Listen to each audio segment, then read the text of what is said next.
नमस्कार। मैं हूं महेंद्र सिंह और आप देख रहे हैं न्यूज शॉर्ट। आप सभी का इस प्लेटफॉर्म पर स्वागत है।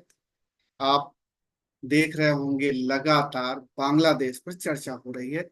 बांग्लादेश की प्राइम मिनिस्टर शेख हसीना को अपने देश से ही बाहर कर दिया गया है। फिलहाल वो भारत में है। इस खबर से आप लगातार अपडेटेड होंगे क्योंकि हर चैनल पर हर जगह ये खबर आपको देखने को मिल रही होगी। वो किस तरीके से कहाँ है और कहाँ जाएंगी। अभी असाइलम मांग रही हैं। वो ब्रिटेन से असाइलम मांग रही हैं। अभी और किसी देश से असाइलम मांग रही है। ये खबर अभी अपुष्ट है, लेकिन वो ये सारी चीजें आपको हर एक चैनल बता रहा है। आपको पता है ये बड़ी क्राइसिस है बांग्लादेश के लिए और शेख हसीना के लिए तो है ही। वो वहाँ की निर्वाचित प्राइम मिनिस्टर थी और अब उन्हें जबरन इस्तीफा देना पड़ा। वहाँ काफी बवाल हो रहा है। अभी भी वहाँ पर काफी इलाकों में कई जगहों पर दंगा फसाद हो रहा है, लूटपाट की घटनाएं हो रही हो, तमाम चीजें हो रही हैं जिसको लेकर के आपको लगातार खबरें मिल रही होंगी, अपडेटेड होंगे। लेकिन जो बात मैं बताने जा रहा हूँ वो तमाम चैनलों पे, मीडिया पे अभी आपको देखने को नहीं मिल रहा होगा। वो बात यह है कि आखिर भारत के लिए ये कितना सेटबैक है। और भारत के जो 5 पड़ोसी मुल्क हैं, आप देख रहे होंगे हमारे पीछे मैप लगा हुआ है। तो भारत के जो 5 पड़ोसी हैं, जो देश हैं, उनमें चाइना का दखल बहुत तेजी से बढ़ा है। और भारत को चारों तरफ से इस तरीके से चाइना ने घेर लिया है। कैसे? एक एक मुल्क के बारे में समझेंगे जो भारत के पड़ोसी मुल्क हैं।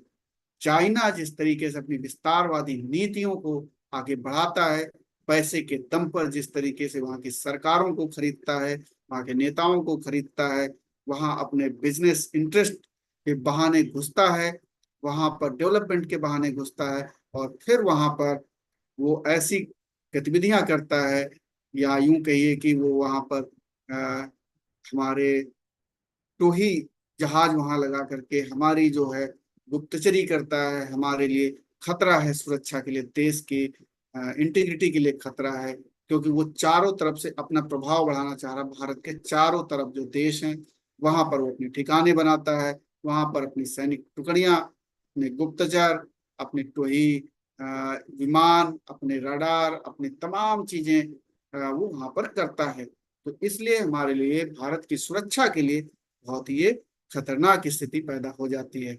अब मैं क्यों कह रहा हूं कि भारत को चीन ने चारों तरफ से घेर लिया है। अब आप देखिए, शुरुआत बांग्लादेश से ही कर लेते हैं।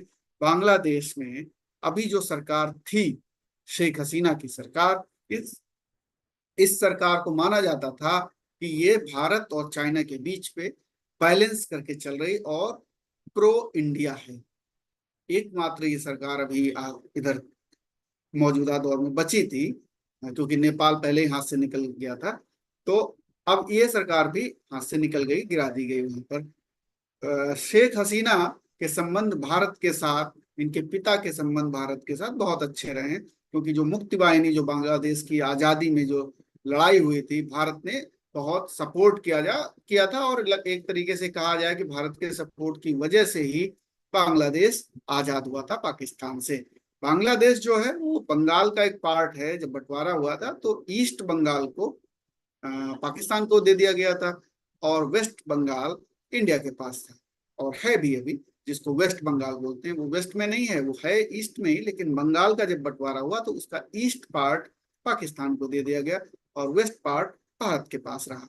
तो उसी ईस्ट पार्ट को बाद में जब ये मुक्ति वाहिनी का आंदोलन हुआ और भारत ने उसमें मदद की, तो बांग्लादेश नाम के एक देश का निर्माण हुआ। वो ईस्ट पाकिस्तान का पार्ट था, वो ईस्ट बंगाल का पार्ट था। वहीं पर बांग्लादेश बन गया, वो आजादी मिली। तो तब से भारत के साथ अच्छे रिश्ते शेख हसीना के रहे हैं। और हालांकि इनके परिवार को बाद में सब मार दिया गया, ये लोग, 2 बहनें बची बाहर थी, वो अलग मसला है, उस पर हम आज चर्चा नहीं करेंगे। वो आप देख ही रहे होंगे, तमाम जगहों पर मिल रहा होगा। लेकिन चर्चा ये है कि बांग्लादेश की जो सरकार अब बनी या बनेगी, तो उसमें सेना की दखलंदाजी है और उसमें खालिदा जिया की दखलंदाजी होगी, क्योंकि मुख्य विपक्षी पार्टी है, वो प्राइम मिनिस्टर रही है। और खालिदा जिया मानी जाती हैं प्रो चाइना और मानी जाती हैं एंटी इंडिया। जो नॉर्थ ईस्ट में उल्फा उग्रवाद का आपने बड़ा नाम सुना होगा, उसमें उनका बड़ा योगदान रहा है, उसको वो खुल के समर्थन करती थी। तो हमारा जो नॉर्थ ईस्ट का इलाका है, जो अभी कम से कम भारत के पार्ट में जितने उग्रवादी संगठन थे, उनको न्यूट्रलाइज कर ली गई थी सरकार, और एक तरीके से अच्छी स्थिति में पहुंच गए थे। लेकिन अब जो बांग्लादेश में जिस तरीके से सरकार गिरी, इसका दुष्परिणाम ये होगा कि अब नॉर्थ ईस्ट फिर बड़ा सेंसिटिव हो जाएगा, पहले से ही सेंसिटिव है। अब यहाँ पर उग्रवाद, चरमपंथ की घटनाएं बढ़ सकती हैं, क्योंकि चाइना का इंटरेस्ट इसमें रहेगा, पाकिस्तान का इंटरेस्ट इस पे रहेगा। तो एक तरीके से बंगाल का जो चारों तरफ से एक बांग्लादेश से, हम बंगाल से चारों तरफ से घेरते हैं, तमाम और बॉर्डरिंग स्टेट हैं, तो वहां पर हमारे लिए दिक्कत पैदा होने वाली है। नॉर्थ ईस्ट में हमारे पास अब बहुत सतर्क रहने की जरूरत है, क्योंकि अभी तक जो सरकार थी वो कम से कम प्रो इंडिया थी। भले ही वो चाइना के साथ व्यापारिक रिश्ते थे उनके, लेकिन नाजायज दखलंदाजी को चाइना की ये सरकार बर्दाश्त नहीं करती थी। इस सरकार को ये भी माना जाता था कि ये डेमोक्रेटिक सरकार है, सेकुलर सरकार है, और हिंदुओं का जो वहाँ अल्पसंख्यक है उनके लिए भी ये सरकार ठीक है। लेकिन खालिदा जिया की सरकार या जो जमात अभी आएगी वहां पर, जो पाकिस्तान परस्त है, तो पाकिस्तान का भी इसमें इंटरेस्ट है यहाँ पर। तो वो जब मिलीजुली सरकार बनेगी और सेना जब उसको संचालित करेगी, सेना का अब चूंकि सेना के हाथ में ही सब कुछ है, इस तरीके की सिचुएशन में सेना ही एकमात्र विकल्प बचती भी है। अब चुनाव होगा, कब होगा या जब भी होगा, तो जो पार्टी आएगी वो प्रो चाइना ही होगी। इसकी वजह यह है कि अब जो शेख हसीना है, अब वो वापस नहीं लौट पाएंगे शायद। एक बात तो यह है कि उनकी उम्र हो गई है, अब उनके बेटे ने भी आज कहा कि उनकी उम्र हो गई है, और अब शायद ऐसे राजनीतिक हालात नहीं बनेंगे कि शेख हसीना वापस बांग्लादेश जाएं और वहां की राजनीति में सक्रिय हों। तो अब शायद जो उनकी पार्टी है, उसके तमाम नेताओं को जिस तरीके से अरेस्ट किया जाएगा, जेलों में डाला जाएगा, कई नेताओं को तो खत्म कर दिया जाएगा, क्योंकि जिस तरीके से अभी दंगे हो रहे हैं वहां पर, चुन चुन के विरोधियों से बदला लिया जाएगा। तो एक तरीके से ये पार्टी काफी हद तक अब राजनीतिक तौर पर काफी काफी समय लगेगा इस पार्टी को उठने में, क्योंकि अब शेख हसीना के परिवार का कोई भी व्यक्ति बांग्लादेश में पॉलिटिकली एक्टिव नहीं दिखेगा। जो बेटा है वो अमेरिका में रहता है, तो अब वो बांग्लादेश जाए और पॉलिटिक्स करे। हालांकि पॉलिटिकल एडवाइजर था, इन्होंने पॉलिटिकल एडवाइजर बना रखा था, लेकिन बावजूद इसके वो वहाँ की पॉलिटिक्स में सक्रिय होगा, कितना होगा उसको नहीं होगा, ये बड़ा अभी भविष्य के गर्त में ये सवाल है। कोई उनकी बेटी जो है विश्व बैंक में काम करती, तो वो भी पॉलिटिक्स में जाएगी और उसको एक्सेप्ट करेंगे, ये भी बड़े सवाल हैं। तो इस तरीके से कहा जा सकता है कि आने वाले समय में बांग्लादेश के लिए भी और भारत के लिए भी बड़ा कठिन समय है, क्योंकि वहां पर अब जो सरकार बनेगी वो प्रो चाइना सरकार बनेगी, और इसलिए भारत के लिए बहुत ही खराब स्थिति कहा जाए, और कूटनीतिक तौर पर ये कहा जाएगा कि भारत की बहुत बड़ी चूक हुई। भारत के लिए फॉरेन पॉलिसी फेल हुई, यहाँ पर भारत का के हाथ से एक और देश निकल गया। इसके नीचे आइए म्यांमार की बात करते हैं। म्यांमार में तख्ता पलट हुआ था, निर्वाचित सरकार को गिरा दिया गया, 4 साल हो गए उसके। 1 फरवरी 2021 में वहां तख्ता पलट हुआ था, और वहां जो सैन्य प्रमुख हैं, जो सेना के प्रमुख हैं, उन्होंने सारे अधिकार अपने हाथ में ले लिए। उनका नाम है, जो सेना के प्रमुख, अब तो प्रधानमंत्री भी वो हैं, सत्ता का सब कुछ उन्हीं के पास है, सेना भी, सरकार भी, सब कुछ। उनका नाम है मिन ऑन्ग ह्विंग। तो मिन ऑन्ग ह्विंग जो है, अब उन्होंने फिर एक बार कहा है कि अभी स्थिरता नहीं है, शांति नहीं है इस देश में, तो अभी चुनाव अनिश्चित काल के लिए टाल दिए उन्होंने। अब आप ये सोचिए कि वहां पर 4 साल हो गए और आगे भी कब चुनाव होंगे कुछ पता नहीं। उन्होंने कहा कि अनिश्चित काल के लिए टाल दिए गए चुनाव। अब आप ये सोचिए कि, और ये जो साहब हैं, ये चाइना परस्त हैं, ये प्रो इंडिया नहीं है, ये चाइना परस्त है। चाइना ने दरअसल तमाम जगहों पर पैसे के बल पर तमाम लोगों को खरीद लिया है। तो अब म्यांमार, जो कि बहुत अच्छे रिलेशन हमारे देश के साथ थे, म्यांमार के लोग, बर्मा जिसे बोलते हैं, वो लोग यहाँ नौकरियां करते हैं। तमाम जगहों पर उनको, सरकारी नौकरियों में भी उनको प्राथमिकता दी जाती है, जैसे नेपाल के लोगों को दी जाती है। आप देखते होंगे एडवर्टीजमेंट निकलता था कि नेपाल, बर्मा यहाँ के नागरिक हैं अगर आप, तो आपको भूटान, तो इनको स्पेशल थोड़ा सा रिजर्वेशन एक तरीके से कह लीजिए, कोटा एक तरीके से कह लीजिए, उनको प्राथमिकता दी जाती थी। और तमाम लोग यहाँ पर आते हैं, व्यापार भी करते हैं, तमाम और तरीके की गतिविधियां हैं। लेकिन म्यांमार भी हमारे हाथ से निकल गया। म्यांमार से भी हमारे अच्छे रिश्ते, उस तरीके से कूटनीतिक तौर पर जो हमारे प्रो, कहते हैं ना, एक प्रो इंडिया कंट्री हो, वहां सरकार प्रो इंडिया हो, तो बांग्लादेश भी हाथ से गया, म्यांमार भी हाथ से कई साल पहले जा चुका है। तो म्यांमार भी जो बॉर्डर लगते हैं हमारे।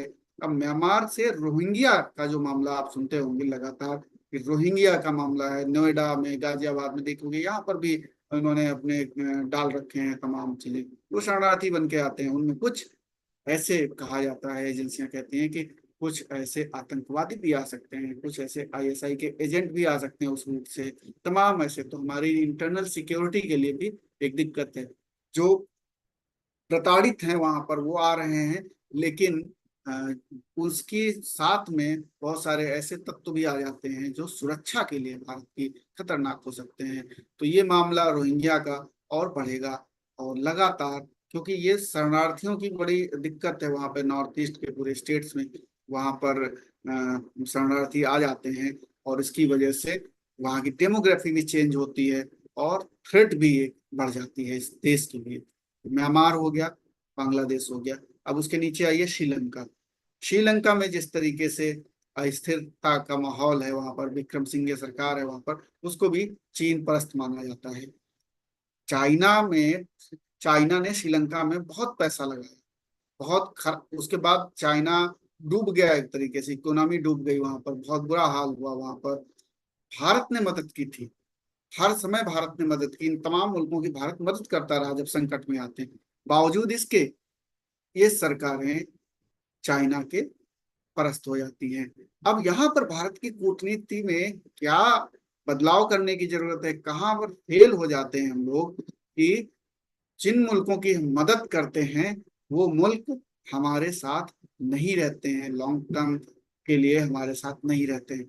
वो कभी चाइना की गोद में बैठ जाते हैं, कभी सरकारें पलट जाती हैं, हम उन सरकारों को नहीं बचा पाते हैं जो हमारे हित की बात करती हैं, प्रो इंडिया होती हैं। और चाइना उसमें कामयाब हो जाता है, उनकी सरकारों को बदल देता है। जो सरकारें चाइना की बात नहीं सुनती हैं, वो उन सरकारों को ही तख्ता पलट करवा देता है। वो चाहे पाकिस्तान की बात हो, श्रीलंका की बात हो, म्यांमार की बात हो, बांग्लादेश की बात हो, नेपाल की बात हो, ये पांच मुल्क जो हमारे हैं, बांग्लादेश, म्यांमार, श्रीलंका, पाकिस्तान और नेपाल, ये पांचों मुल्क हमारे बॉर्डर लगते हैं। और इन पांचों मुल्कों में, अब आप देखिए, श्रीलंका में भी चाइना परस्त सरकार है। पाकिस्तान कोई उम्मीद नहीं है, पाकिस्तान में तो चाइना परस्त सरकार हमेशा से रहती है, उससे कोई उम्मीद भी नहीं की जा सकती। और जिस तरीके से अभी सरकारें वहां चल रही हैं, सेना की दखलंदाजी है, तो वो तो हमारा स्थायी दुश्मन है एक तरीके से, चाइना है ही। चाइना से भले ही बिजनेस रिलेशन है, लेकिन चाइना ही सारी कूटनीति कर रहा है, चाइना की ही नजर तमाम जगहों पे है कि अरेबियन सी में भी वो अपनी दखलंदाजी रखे, बे आप बंगाल में भी वो अपनी दखलंदाजी रखे, हिंद महासागर में भी अपनी दखलंदाजी रखे, तमाम जगह अपनी दखलंदाजी रखना चाहता है, साउथ चाइना सी में अपनी दखलंदाजी रखे, वो हर जगह घुसना चाहता है। तो तमाम इन छोटे छोटे मुल्कों को प्रभावित करता है, पैसे के दम पे वहां के नेताओं को खरीद लेता है, भ्रष्टाचार को बढ़ावा देता है, और तमाम चीजें गतिविधियां करता है। लेकिन भारत के लिए बड़ा खतरनाक हो जाता है, इंटरनल सिक्योरिटी के लिए और इंटरनेशनल पॉलिटिक्स के लिए भी, क्योंकि भारत एक उभरता हुआ देश है, इकोनॉमी बढ़ रही है, यहाँ पर इंटरनेशनल एक तरीके से सभी देशों का एक केंद्र में है भारत का मार्केट।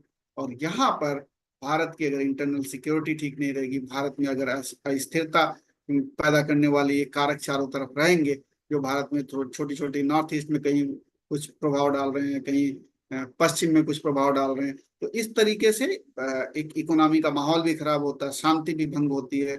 आप इससे जूझते रहो या आप एक अच्छे विकास की रफ्तार को बढ़ाते रहो, तो इस पे काफी अलग अलग प्रभाव पड़ता है।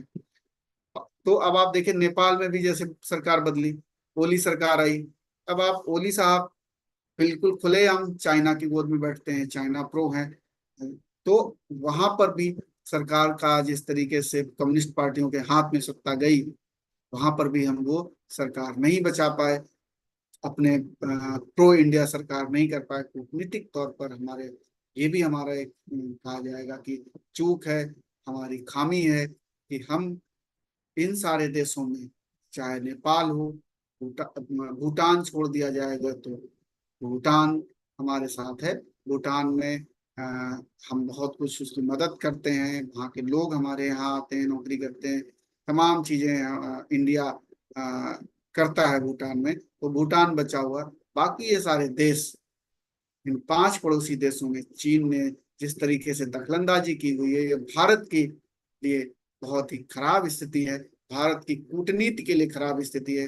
ये कहा जा सकता है कि इन देशों के साथ जिस तरीके से हमारी कूटनीति होनी चाहिए थे, जिस तरीके से हमारे रिश्ते होने चाहिए थे, ये वो रिश्ते नहीं रहे हैं। और सरकार बदलती है तो रिश्ते कैसे बदल जाते हैं, ये भी एक सोचने वाली बात है। क्योंकि किसी भी देश के लिए फॉरेन पॉलिसी एक स्थायी तत्व है कि कोई भी सरकार बदले किसी भी देश में, रिश्ता जो है वो देश का देश से होता है, ना कि सरकार का सरकार से। अब अगर हमारे जो पड़ोसी मुल्क हैं, इनको हम बदला तो जा नहीं सकता, इनके यहाँ सरकारें जरूर बदलती हैं, देश नहीं बदलता है। अब कैसी फॉरेन पॉलिसी हो जिससे कि ये देश के साथ हमारे अच्छे मधुर संबंध हो, शांतिपूर्वक संबंध हो, बिजनेस बढ़े, आवाजाही बढ़े, इसके लिए सरकार चाहे कोई भी आए, इस तरीके की बुनियाद रखने की जरूरत है हमारे फॉरेन पॉलिसी में। कि आपका सरकार बदलना इंटरनल मैटर है, लेकिन देश के साथ जो संबंध हैं वो संबंध अच्छे होने चाहिए, वो संबंध देश के हितों के लिए होने चाहिए, ना कि पॉलिटिकल पार्टी के बदलते, चाहे वो इंडिया में पॉलिटिकल पार्टी बदले, सत्ता में कोई और पार्टी आए, चाहे बांग्लादेश में, म्यांमार में, श्रीलंका में, कहीं भी बदले, तो उन सरकारों के बदलने से फॉरेन पॉलिसी नहीं बदल जानी चाहिए। फॉरेन पॉलिसी वो तत्व है जो कि अपने देश का हित सर्वोपरि रख के करना है।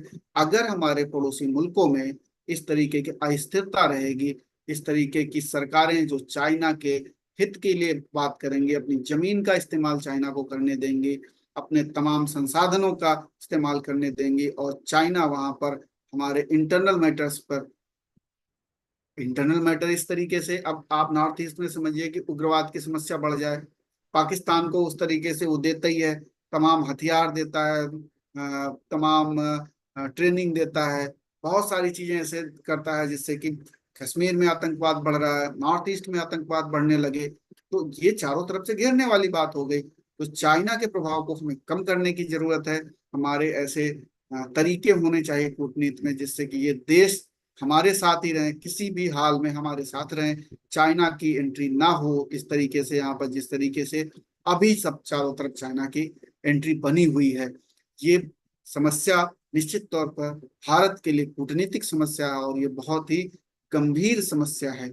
इस पर सरकारों को, सभी पार्टियों को मिलकर के जो राष्ट्रीय एक फॉरेन पॉलिसी होनी चाहिए कि देश एकजुट है, और इस तरीके की फॉरेन पॉलिसी हो जिसमें कि इन देशों के साथ अच्छे संबंध हो, काफी सालों तक अच्छे संबंध रहे हैं।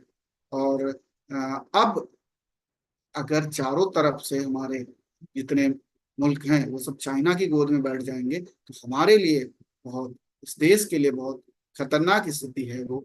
और कोशिश ये करनी चाहिए कम से कम कि हमारी जो नेबरिंग कंट्रीज हैं, बॉर्डरिंग कंट्रीज हैं, वहां से हमारे अच्छे संबंध हों, क्योंकि ये हमारे देश के लिए बहुत ही खराब स्थिति होगी कि हमारे नेबरिंग कंट्रीज के साथ अच्छे संबंध नहीं है, और बल्कि चाइना के साथ अच्छे संबंध हैं। आप क्या सोचते हैं इस मुद्दे पर, हमें कमेंट करके जरूर बताइए। और जो लोग अभी तक इस चैनल पे नए हैं और अभी तक सब्सक्राइब नहीं किया है, तो उनसे आग्रह करूंगा कि इस चैनल को सब्सक्राइब कर लीजिए, जिससे कि आपको नोटिफिकेशन समय रहते मिल जाए नए वीडियो का। और जिन लोग अभी तक हमारे साथ बने हुए हैं इस सफर में यहाँ तक, उनसे मैं आग्रह करूंगा कि आप इस वीडियो को अपने दोस्तों तक भी शेयर कीजिए। और आपका बहुत बहुत आभार कि आप हमारे इस वीडियो को आप देखते हैं, हमारे इस चैनल को आप देखते हैं। इसके लिए आपका बहुत बहुत आभार। आप क्या सोचते हैं हमें कमेंट करके जरूर बताइए। फिलहाल इस विवेचना में इतना ही। नमस्कार।